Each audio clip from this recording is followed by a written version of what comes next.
que eu hoje estava vendo as notícias, né, sobre essa intenção do presidente. Podemos mudar o jazz, né, para Meber. Meber Metais, mudamos o jazz, Isso. cria o lugar onde você, Davi Coimbra, quer estar.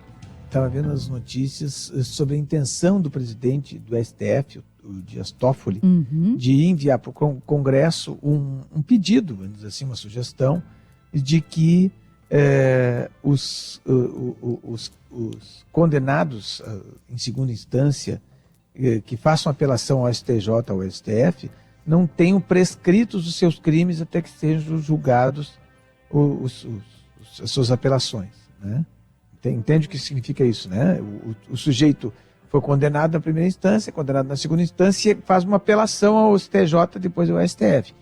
Então, o Toffoli está pedindo que não haja prescrição dos crimes. O que significa isso? Significa que o voto do Toffoli já está dado. O voto do Toffoli para a segunda instância. Significa que ele vai votar a favor de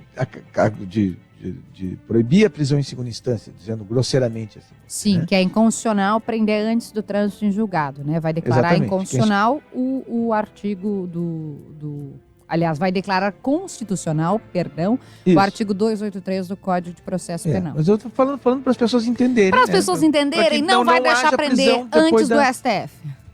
Do STF. Fica claro, se ele está fazendo esse tipo de proposta ao Congresso, é porque ele quer fazer está tentando suavizar o voto dele, na verdade. Ele está tentando fazer uma preparação ao voto dele para que o voto dele não seja tão escandaloso, né? Para que as pessoas não fiquem tão revoltadas ao saber que ele vai dar esse voto contra o país, na verdade. Porque, vou repetir, o que a Constituição diz é o seguinte, que ninguém será considerado culpado até que todas as instâncias sejam esgotadas, né? Não preso. Culpado. Não diz que não vai ser, porque não tem que ser preso, né? Então já começa por aí. E em primeiro lugar. Em segundo lugar, isso aí é uma medida, vou voltando, e estou repetindo o que estão dizendo os ministros aí, o Fux disse, o Barroso disse, isso é uma medida que vai beneficiar a quem pode apelar às últimas instâncias, que tem dinheiro para pagar os advogados. Então beneficia aos infratores, aos criminosos ricos. E o pior, o mais triste, Carimatos, o mais deprimente disso tudo, é que tem um monte de gente concordando com isso e querendo que isso aconteça em detrimento do país, dos seus próprios filhos, porque isso aí não é só esses 5 mil que vão ser libertados, que vão ser beneficiados, ou os políticos, não é só isso, é mais do que isso, é um exemplo, é uma noção de impunidade que se espalha pelo país, entende? Que as pessoas sentem isso na sociedade, porque quando vem de cima para baixo, entende?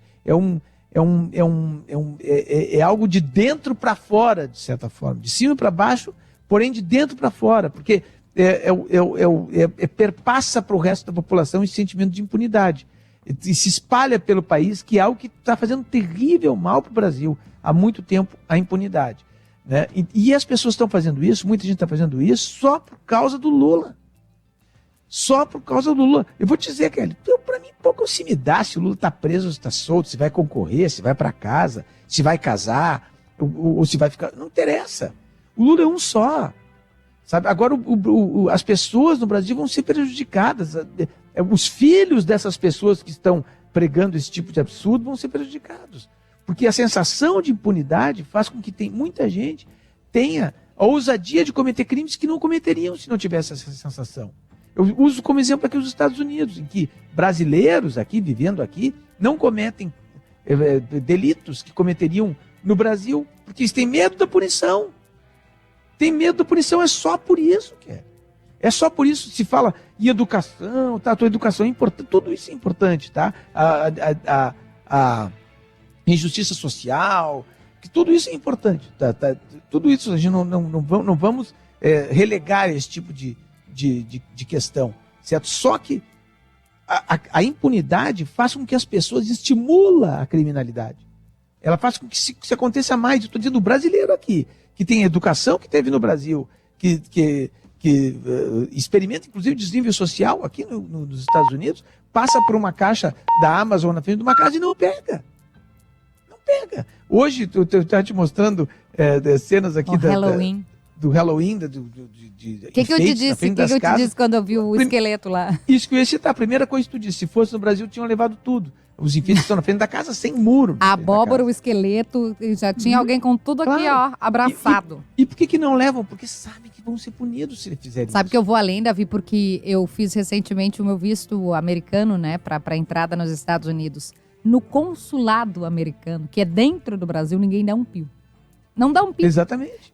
A fila demora, se vai no banco, a fila demora, a pessoa já faz revoltada, já faz um post, não dá um pio. E se o cara manda pisar na faixa, pisa na faixa, se não manda pisar na faixa, porque é essa compreensão de que se fizer algo errado, né, será punido. Vai ser punido, vai ter consequência. E o Brasil é um país que as coisas não têm consequência, entendeu? Então o seu Dias Toffoli, que vai fazer isso, vai votar lá, e outros tantos que estão se movimentando, não é por amor à Constituição, como o Marco Aurélio disse agora há pouco aqui para nós. Não é, eu amo a Constituição, aquela balela dele. Isso é conversa. Isso é conversa. É tudo movimentação política. Tudo movimentação política. E nesse momento, é só por causa do Lula. Só por causa do Lula. Que é uma tristeza, né? Não, é péssimo. Na entrevista que o ministro da Justiça, Sérgio Moro, concedeu aqui ao Timeline, ele disse que as penas, né, que havia muita crítica ao tamanho das penas, a progressão, que só se começou a preocupar com isso quando começaram a ser condenados por corrupção. Quando era condenação pelo tráfico de drogas, por exemplo, né, ninguém achava ruim. Ninguém dá bola. Ninguém achava ruim então, ninguém achava, não, aí é tráfico, aí, ok. Agora, corrupção, não, também é uma coisa pequena, corrupção, veja só, de quem é o dinheiro, né? O dinheiro é do Brasil, é do governo, não é nosso. O pessoal fica... Ou porque a gente não vê, né? Eu digo assim, a gente não vê alguém diretamente, né? Roubou do Palácio do Planalto, como se fosse do prédio, né? Não, gente, muitas pessoas deixam de ser atendidas, né? Nas políticas públicas ou esperam por consultas e morrem na fila porque nós temos recursos que são, né, retirados, que são saqueados. Não, porque é importante isso que tu disseste agora. Importante, desculpa te interromper para te ressaltar o que tu disse, na verdade. Eu quero te interromper para destacar o que tu disse. Porque é o seguinte, só durante 7 anos